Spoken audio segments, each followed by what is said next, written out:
Swayam Prabha. Digital India. Educated India.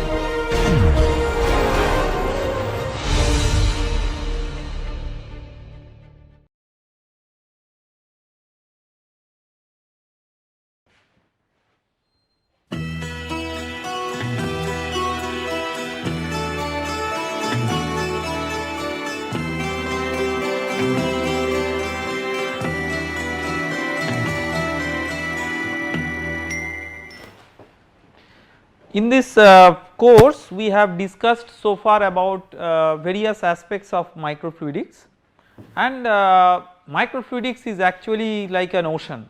So, you could have discussed many other topics, and essentially I have tried to confine myself to some of the very commonly addressed topics in microfluidics, but there are several other topics which I did not touch upon.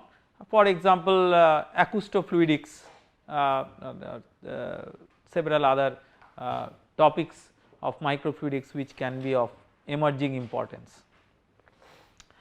However, it is also important to understand that nowadays with advancement in manufacturing technology or with advancement in fabrication, it has been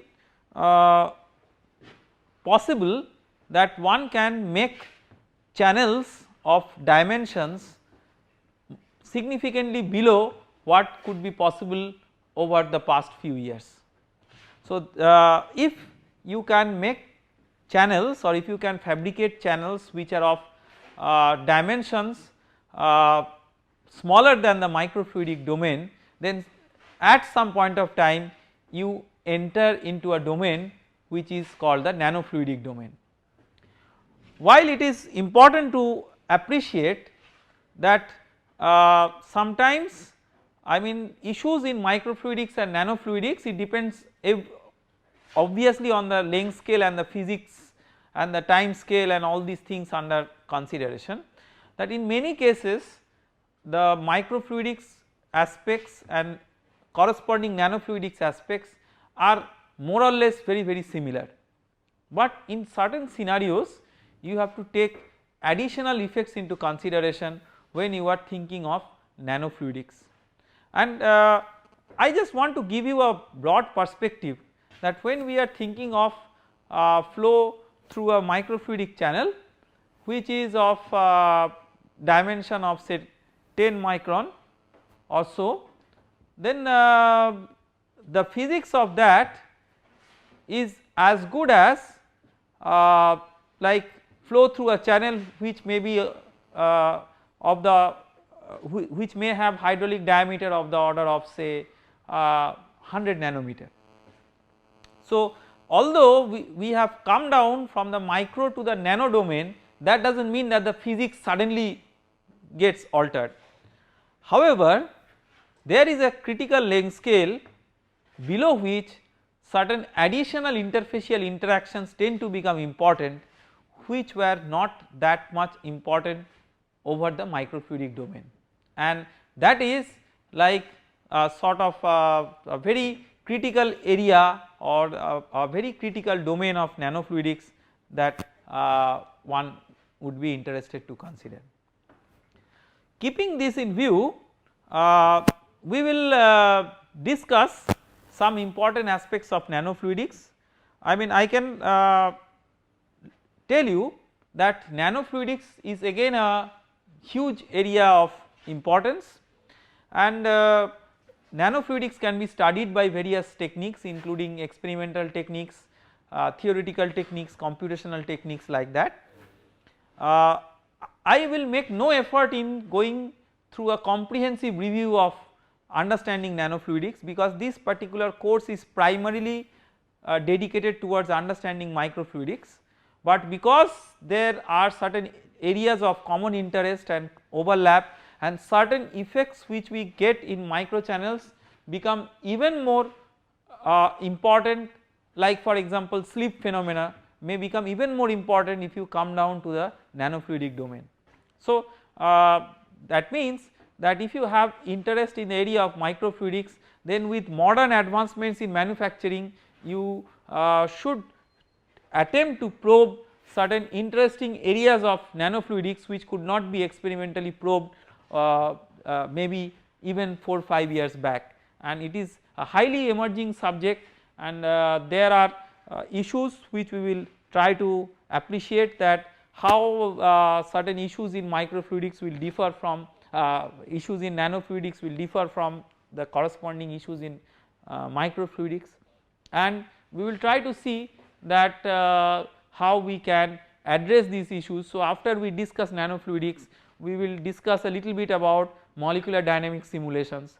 So, which are commonly used to capture the like dynamics over nanoscopic length scales where molecular effects are important. So, we have to understand very carefully that not over all length scales ranging in the nanometer domain individual intermolecular interactions become, or the discreteness of the molecular entities become that important, but when you come down below a threshold dimension that becomes significantly important. So, with this little bit of background we enter into the discussion of nanofluidics. So, the outline of our discussion will be, first we will discuss about some motivation which partly I have discussed, the contrast with microfluidics, the interactions at small scales, the nano versions of some celebrated equations. So, nano versions does this is a very loose terminology that we have used here. So, by this what we mean is that modified version to take into account some of the nanoscale interactions.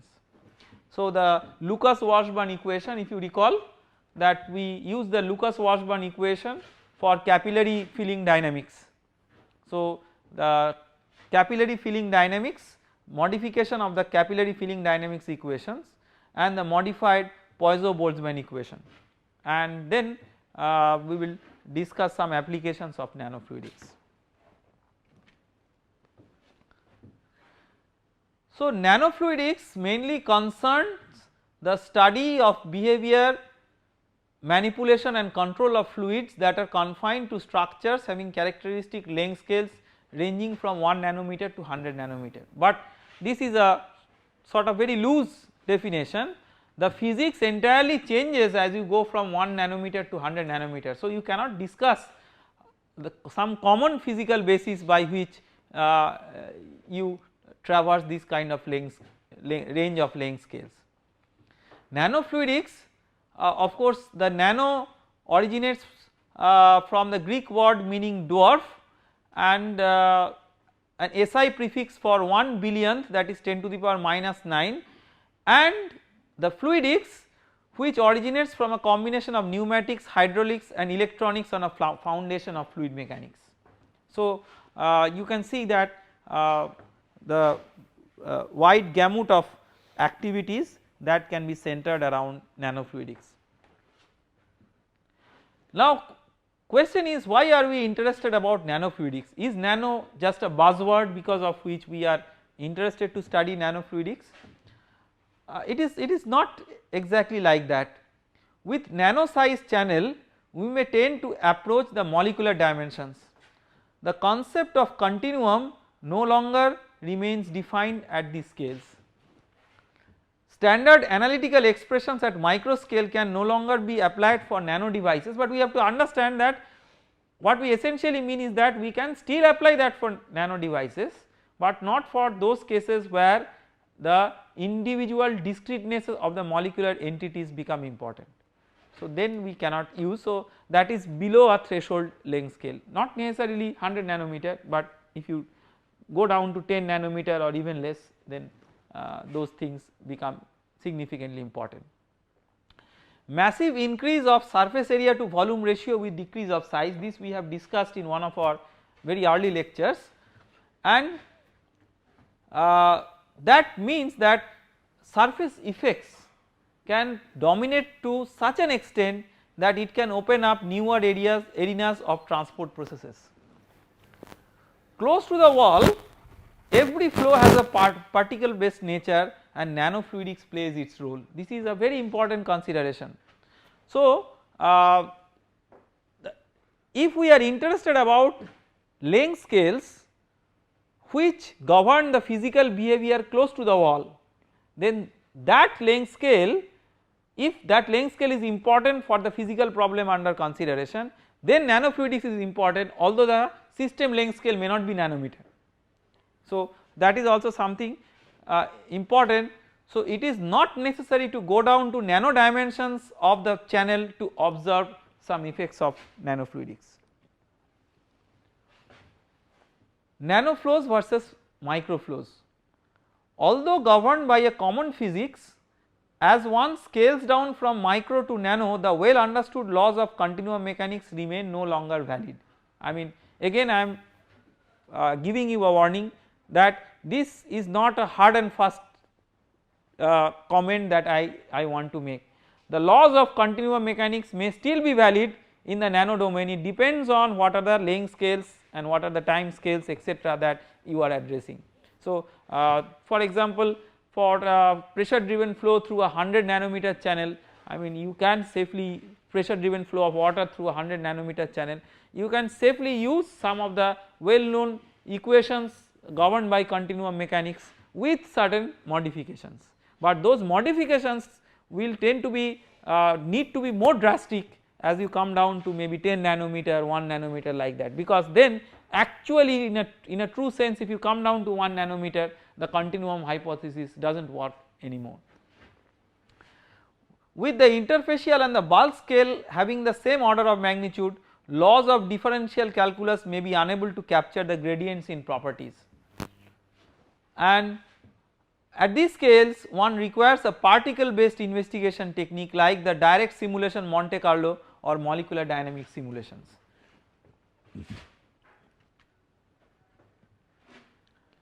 Some applications. Nature has been employing nanotechnology over millions of years and effectively mimicking it can create wonders. So this is something very important in nature. You know, there are certain observations which if you can make and you try to mimic that observation in the form of an engineering device over nanoscopic scales, then actually that can give rise to a very high level of innovation. And there are several research groups which actually attempt to do this. I mean there are dedicated researchers who will just observe nature.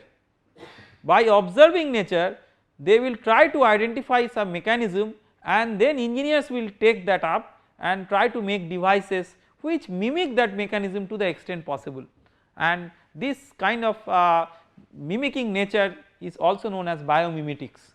Towards the end of this course I will give you one or two examples of some work from our own research group with emphasis on biomimetics. Now in nanoscale the immensely enhanced surface area leads to dominance of interfacial effects, greater area available for chemical reactions and potential of large power density.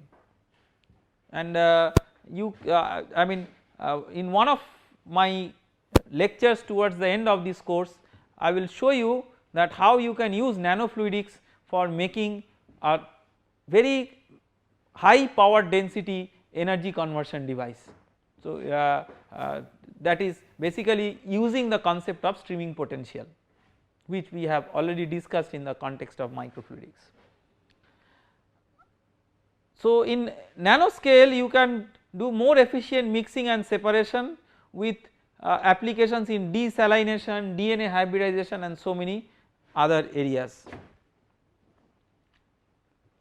Of course you have to realize that when we are thinking about mixing in nanoscale, you use a different strategy. To create vortices in nanoscale you can pattern the surface with nanostructures, and therefore patterning of surfaces with small scale structures in the nano domain is one of the very hot areas of research these days, because you can do wonders with this technology. In the fluid mechanics you can create nice patterns and vortices in the flow structure to get good mixing. So nanotechnology has allowed one to combine fluid mechanics with that and achieve good mixing over nanoscopic scales. Now we will discuss some important physical effects in the nanoscale domain in the context of nanofluidics. Hydrodynamic interactions, what we discuss first, it is not just important in the nano domain, but it is important in general in the context of fluid mechanics, but in the nano domain hydrodynamic interactions may play a big role. What is hydrodynamic interaction? I will basically not go through the detailed mathematical treatment of this, because I mean this is very involved, and I will just try to give you some glimpse of what it is, so that if you develop interest you can read by yourself. Presence or transport of a finite size solid body creates disturbance in the surrounding fluid. The surrounding fluid may be at rest or in motion. Such disturbance gets transmitted to affect the motion of the bodies that are in vicinity of the original body. This effect is known as hydrodynamic interaction. Why in nanofluidics it is very critical? Because hydrodynamic interaction gets largely altered in presence of confinement. So, make the confinement smaller and smaller, this becomes more and more non-trivial. Bulk hydrodynamic interactions, that is without confinement effect. So, bulk hydrodynamic interactions are commonly accounted by considering following simplifying assumptions. The disturbance created by the solid body is assumed to be a point force. This effectively means that the solid bodies can be treated as point sources of drag in the solvent, acting at a point, typically the center of a spherical body.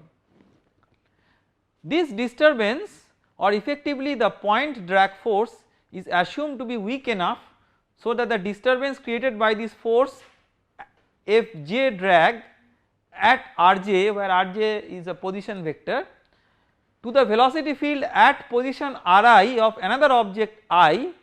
So, there is a drag force at point j. Interest is how does it create the perturbation in the velocity at another point I, which is in the vicinity of j, and that can be approximated by a linear function for small disturbance. So, that linear function is given by this Vi prime is equal to minus omega ij into Fj drag. This is omega ij is the second order tensor. So, this is a very common framework by which you do. Now, of course, if you have confinement, then some of these basic assumptions may need to be corrected, because then when the confinement is very strong, you may have to consider some special type of interactions like van der Waals interactions, for example. So, when you have to consider those kinds of interactions, and we will see later on that how those kinds of interactions are taken into consideration. Now, one important effect of the confinement is hindered diffusive transport. That means confinement hinders diffusion. How is it possible?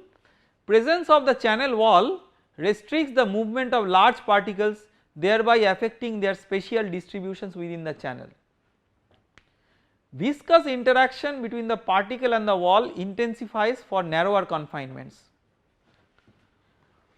One may calculate hindered diffusion of Brownian particles by closed form expressions or analytical expressions under certain assumptions. The molecular dimensions much greater than solvent molecule dimension. Wall is smooth on the particle length scale. Length of the channel is large enough to neglect end effects. Particle concentration is sufficiently dilute to neglect particle interactions.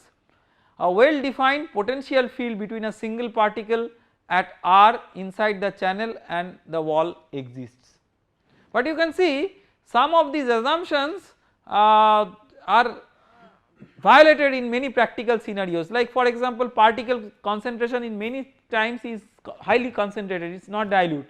So, then it is very difficult to obtain analytical expressions for the effective diffusion coefficient, and one has to go for numerical techniques to do that. The next consideration is very important, that intermolecular forces. That intermolecular forces over a few nanometer length scales tend to become very important. and we will discuss about these intermolecular forces. Other than the repulsive electrostatic forces, the intermolecular forces that may be attractive in nature are responsible for fluid molecules sticking together, water wetting glass, water not wetting Teflon, and a lot of other stuff that we observe every day. Intermolecular forces are weaker than ionic or covalent bonds, and intermolecular forces are responsible for the physical state of a compound, solid, liquid or gas. Some examples of intermolecular forces: van der Waals interactions arise from two kinds of forces which can be mirrored back to electrostatic interactions. One is dipole interactions, another is dispersion interactions, and of course you can have hydrogen bonds. So dipole interactions. So dipole interactions are electrostatic interactions between oppositely charged regions of polar molecules which are called as dipoles. You can see that the water molecule, how it can be treated as a dipole. I mean, this is well known to you from your basic knowledge in chemistry. So whatever we are going to discuss now will be an interface between fundamental physics, fundamental chemistry and engineering.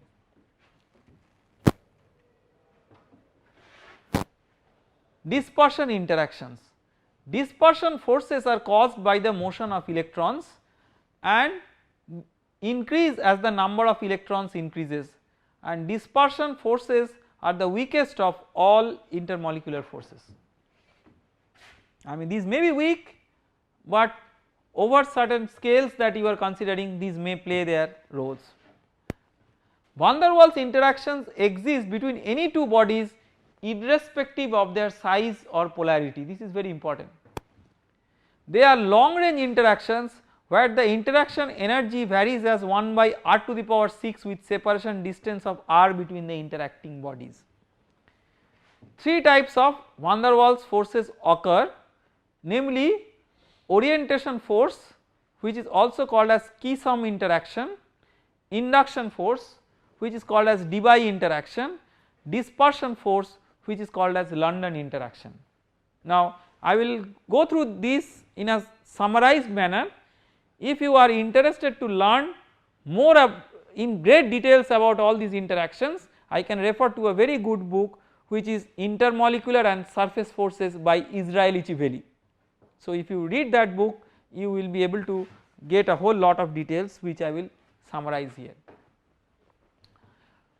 Orientation force or Keesom interaction.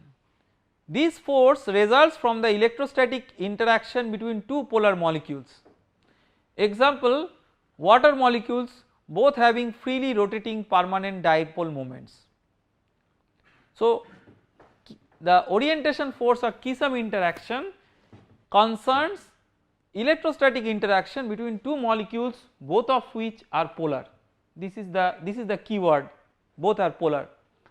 The interaction is obtained by averaging over thermally excited probability distributions of rotation angles.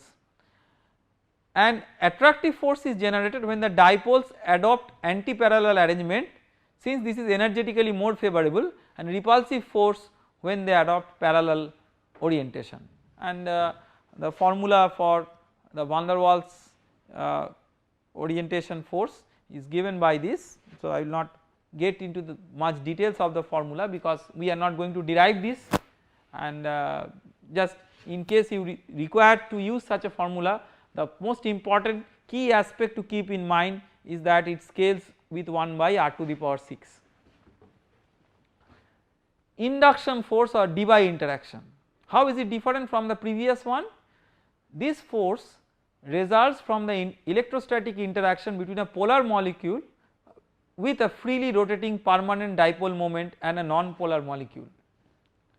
So one polar molecule, the previous was one polar with another polar, now one polar with another non-polar, averaged over the thermally excited probability distribution of rotation angles. The electric field from the permanent dipole moment induces a dipole moment in the non-polar molecule as mu induced is equal to E into alpha, alpha being the polarizability of the non-polar molecule. Okay. So, the electric field from the permanent dipole moment can induce a dipole moment even in a non-polar molecule, and that is how it gets polarized. So, it is eventually a polar-polar interaction, but the second polar was induced polar, it is not the originally polar. These two dipoles interact electrostatically to give the induction force, which again scales with 1 by r to the power 6. See, all these scaled with 1 by r to the power 6 because fundamental is dipole-dipole interaction. Maybe originally there are not two dipoles, but another dipole is induced in this case. The third one is the most interesting, which is called as dispersion force or London interaction. This force results from the induced dipole-dipole interaction of two non-polar molecules. So, the big question is, if they are non-polar, how do you have dipole-dipole interaction? So, the answer is like this: a non-polar atom has an instantaneous dipole moment which can be associated with instantaneous positions of the nucleus around the atom. The electric field from this dipole polarizes any nearby atom, inducing in it a dipole moment. The resulting electrostatic interaction between these two dipoles correspond to an exchange of virtual photons, generating an instantaneous dispersion force. So, it is an instantaneous phenomenon, but effectively this is also dipole-dipole interaction, and then it scales with 1 by r to the power 6. Particle wall electrical double layer interaction. So, we have already discussed what is electrical double layer. So, you can have a charged interfacial layer in vicinity of the wall as well as in vicinity of the particle, and let us say there is a particle which has come in close proximity to a wall. So, if the particle has come in close proximity to a wall, the particle has its own electrical double layer, the wall has its own electrical double layer. Now, because of the interaction between these two electrical double layers, and when they come very close to each other, they may be strongly overlapping electrical double layers. So, that can give rise to a net force, and one can derive complicated expressions for the potential of interaction of the ideal field of two, one is the particle of two entities, one is the particle and another is the wall, and this is a function of the zeta potentials of the wall and the particle surface, and the Debye length and the separation of the particle from the wall.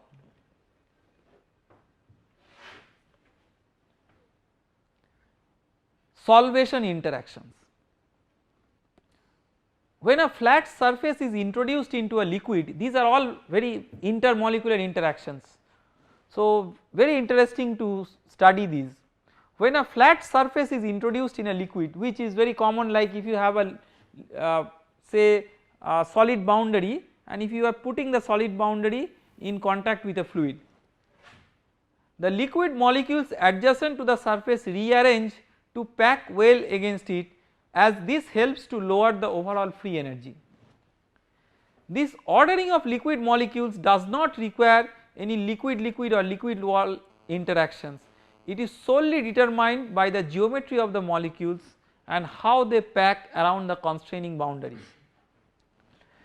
Similar ordering also occurs for solvent molecules around a particle or solute molecules in a solution. Forces arising from any disruption of such ordering are known as solvation forces. So, I will give you a more detailed accounting or origin of solvation interactions. When one solid surface is brought in vicinity of another one, so you have basically let us say that you have a parallel plate channel. So, think the situation in this way: you had one plate and you had the liquid molecules surrounding that plate. So, there was a particular ordering. Now, when another plate comes in close proximity of the first plate to form a very narrow channel, then the ordering of these liquid molecules is disturbed. Ordering of the liquid molecules around the first plate, that is disturbed, and they rearrange to find the most energetically favorable packing density. So, it takes energy to disrupt the original ordering of the liquid. Thus the presence of the second surface generates an oscillatory solvation pressure. It is whether oscillatory or monotonic, it depends on scenarios. This oscillatory solvation pressure is an example, d being the separation between the two surfaces. In case the interacting surfaces are atomically smooth, now there are real engineering surfaces which are atomically smooth, it might be surprising, but there are such surfaces like mica is an example of an atomically smooth surface, a surface that is atomically smooth. So for such surface the solvation interaction can be approximated by an exponentially decaying cosine function. The expression is given where the result is normalized in terms of the molecular length scale. So d by am. In case the surfaces are randomly rough, the oscillatory nature is smeared out and it appears to be a monotonic solvation pressure. So only an exponential function without the cosine part. So the cosine part is there if it is a smooth surface, it is not there if it is a rough surface. Structural interactions. Now layering of solvent molecules in the vicinity of a solid substrate means that the liquid layer exhibits a solid like behavior with a particular lattice constant. This is a remarkable phenomenon. So we know that solids have a structure and they tend to, if they have a crystalline structure, they tend to assume a lattice constant.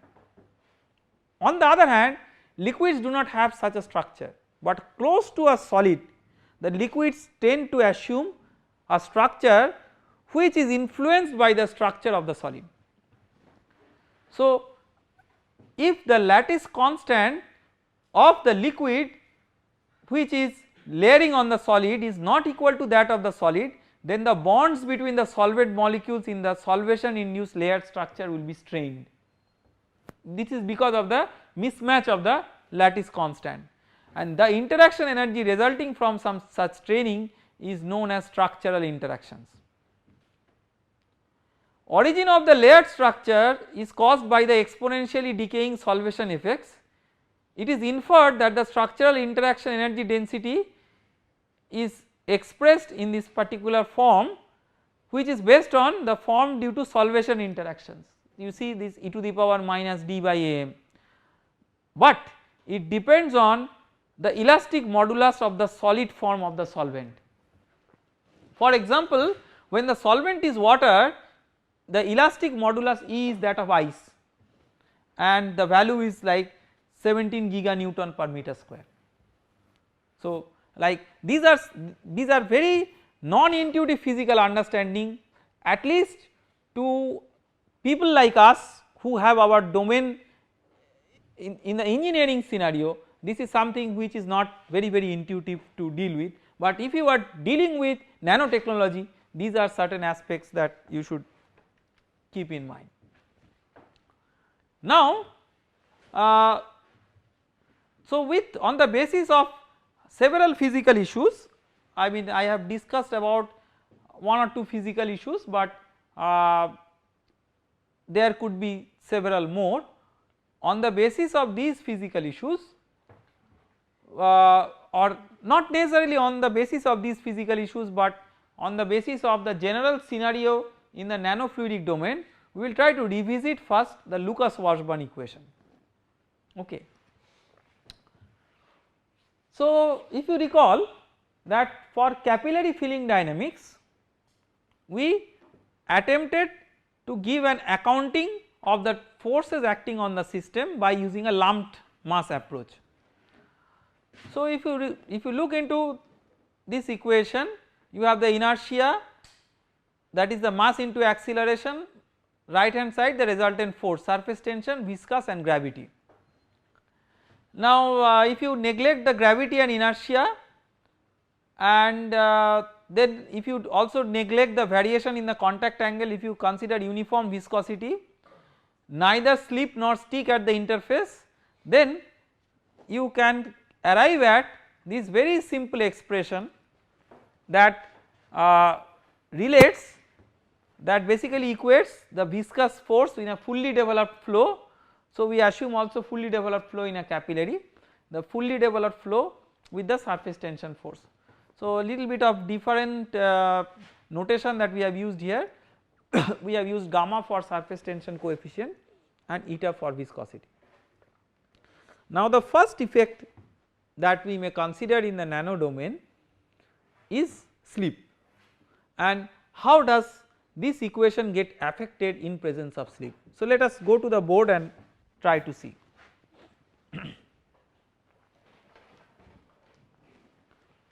So, assume that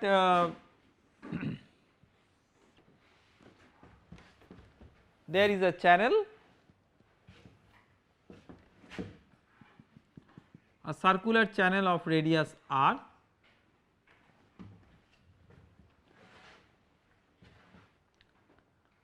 and let us say that Vz is the axial velocity. So, now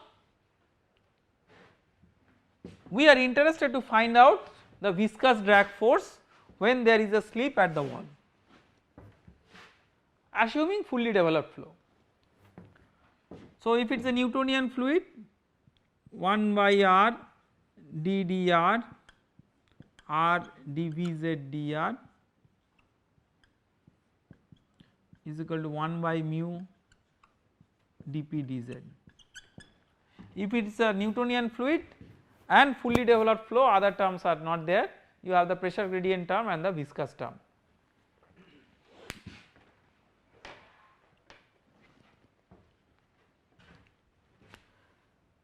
So, now if we integrate this equation,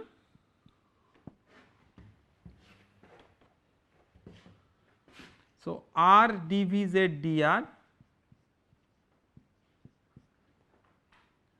is equal to 1 by mu dp dz r square by 2 plus C1.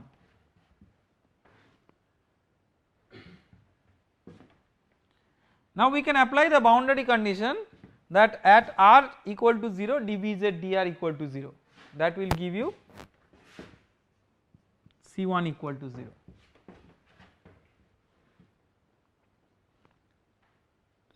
So, you have dvz dr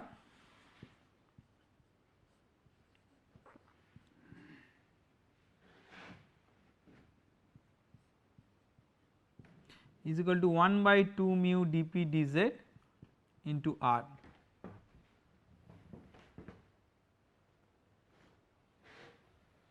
So, Vz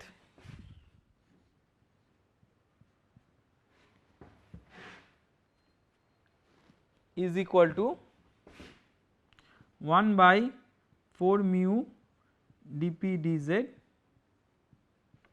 into r square plus C2. Now, what is the other boundary condition? What is the boundary condition at small r is equal to capital R? Vz is equal to, if we write this, is it correct? If we write this Vz is equal to Ls into dvz dr at the wall, of course, that is, of course, is it correct? Actually there is an error in it, so I want to pinpoint that error. So, when you write V is equal to L dv dn or U is equal to L du dn, that n is the outward normal, right. So, if you consider this wall, if you want to write Vz is equal to Ls dvz dn, that n is this direction and our r is opposite to that. So, that has to be adjusted with a minus sign.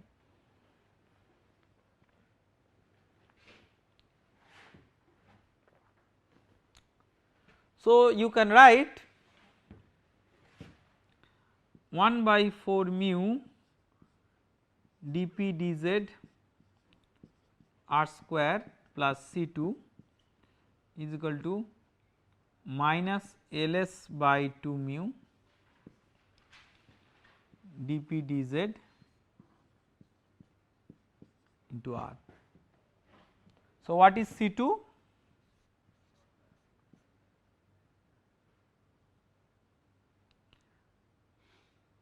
C2 is minus Ls R by 2 mu dp dz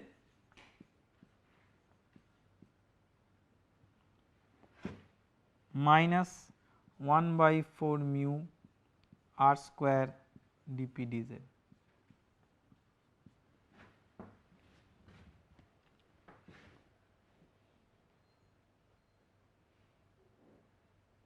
Okay.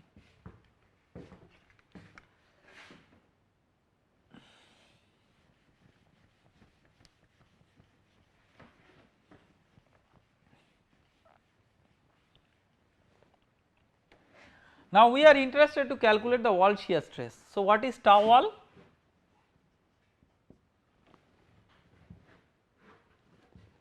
Again, because of the same reason we have a minus sign, minus mu dvz dr at small r equal to capital R.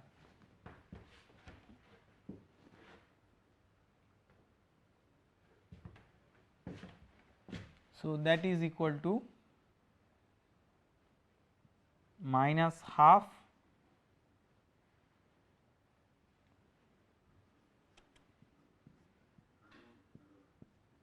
dp dz into R from this equation, but dp dz is not known. So, we will express the dp dz in terms of the average velocity. So, how do you get the average velocity? So, let us write Vz is equal to 1 by 4 mu dp dz r square minus 1 by 4 mu dp dz r square minus Ls r by 2 mu dp dz. We have replaced the C2.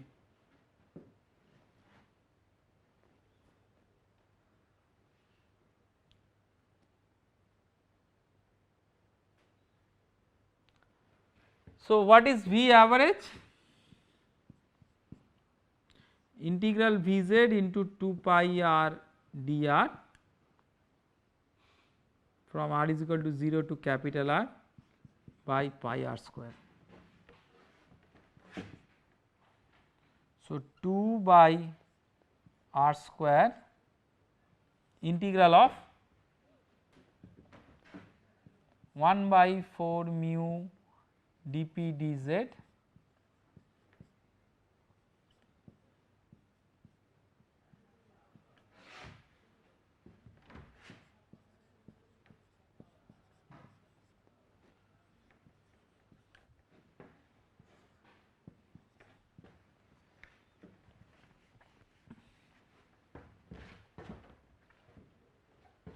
one by 4 mu dp dz r square minus L square minus r square minus capital R square minus 2 LSR into r dr, right. So, V average is equal to 1 by 2 mu r square dp dz, then r cube dr is r to the power 4 by 4 minus r square into r dr is r square by 2. So, r to the power 4 by 2, then minus 2 Ls r into r dr is r square by 2. So, r cube by 2.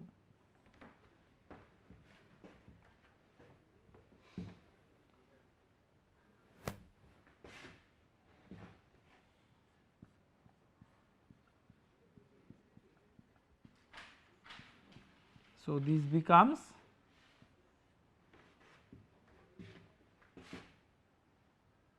minus R4 by 4 minus LS R cube.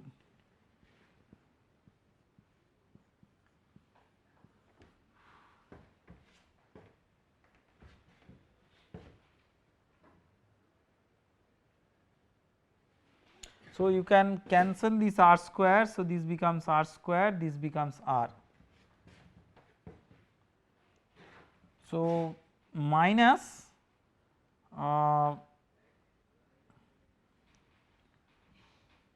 minus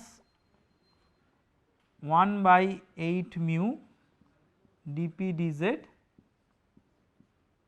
sorry minus 1, yes, minus 1 by 8 mu dp dz into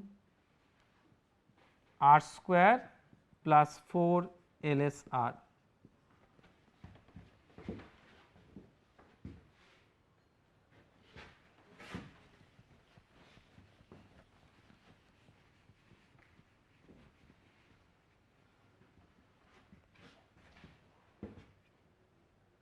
So, you can write dp dz is equal to minus 8 mu V average by R square plus 4 LS R.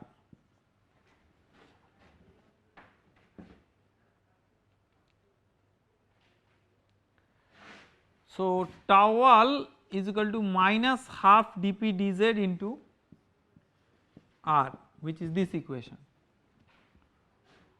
So, 4 mu V average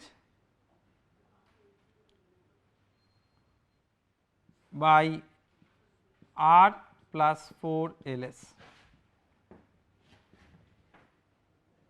all right. The drag force is tau wall into 2 pi R L.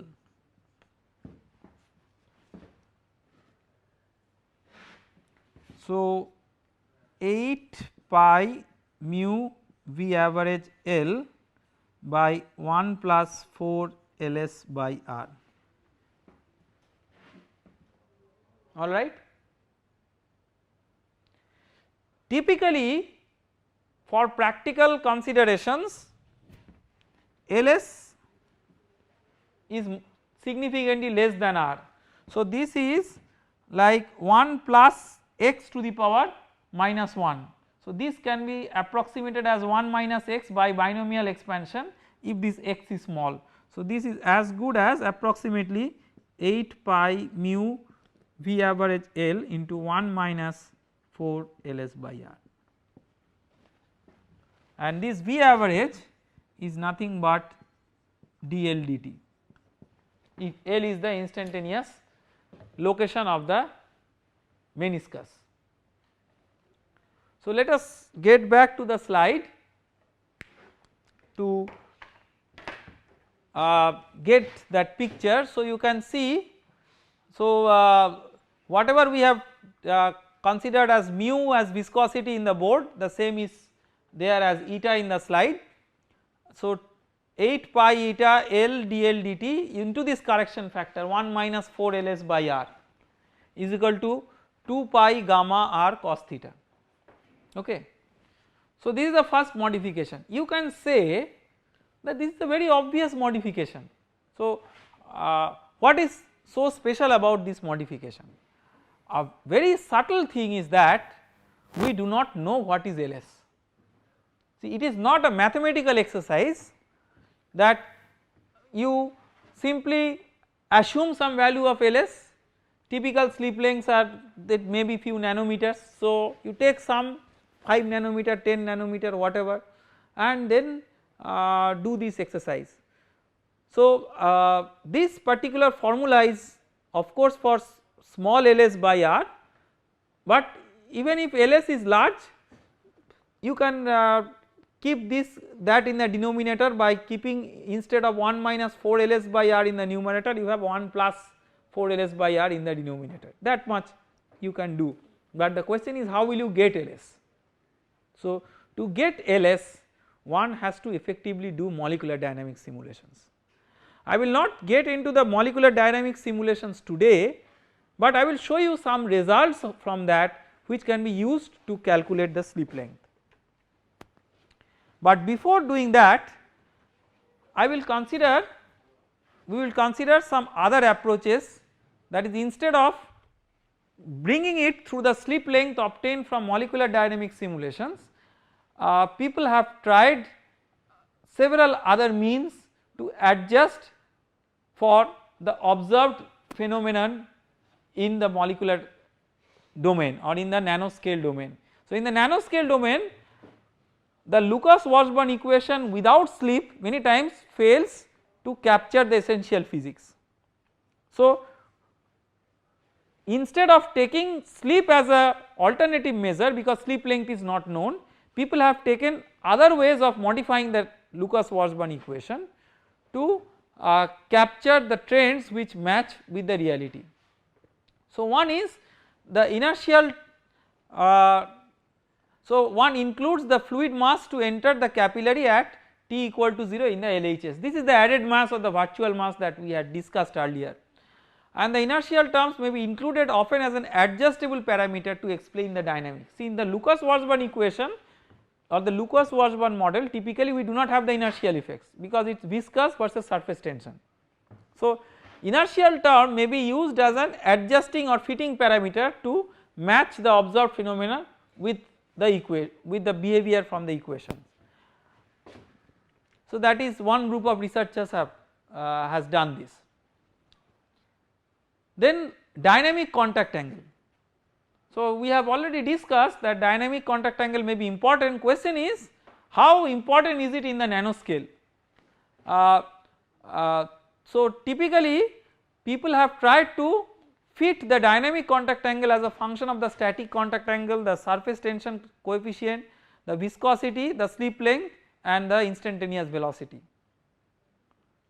or people have used the molecular kinetic theory route to express the dynamic contact angle in terms of the waiting line friction, but it is something which is relatively more abstract than the previous approach, but all these approaches have shortcomings, we will discuss about that.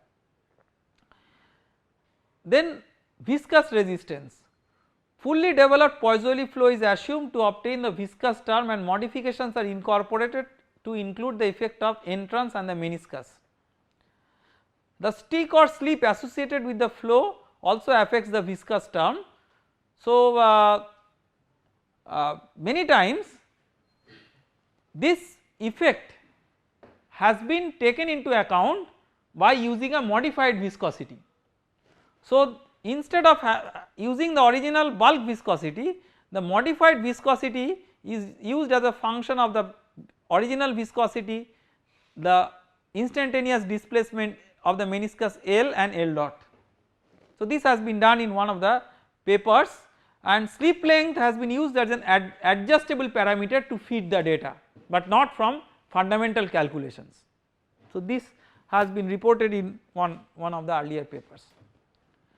Now what remains as an unaddressed facet of the Lucas-Washburn equation is that if you use these kinds of modifications, the modifications in the dynamic contact angle would suggest progressively less value of the contact angle as the meniscus velocity decreases. This we have already seen, because like if you recall, the dynamic contact angle scales with capillary number to the power 1/3, right. So if you have a lower velocity due to viscous resistance, you have the contact angle also less, as because theta will scale with capillary number to the power 1/3. So if theta becomes less, cos theta becomes more and the driving force becomes more. That means you could see an increasing trend in the L square versus T characteristics. This is what is predicted by the standard dynamic contact angle model, but actually we observe this, we observe a decreasing trend in L square versus T over the scales that we are considering, and not that increasing trend what we see over some elevated length scales. So, the question is, where is the fallacy and how can we account for that by combining the Lucas-Washburn, modified Lucas-Washburn theory with the molecular dynamics simulation results. We will take up this issue in the next lecture. Thank you very much.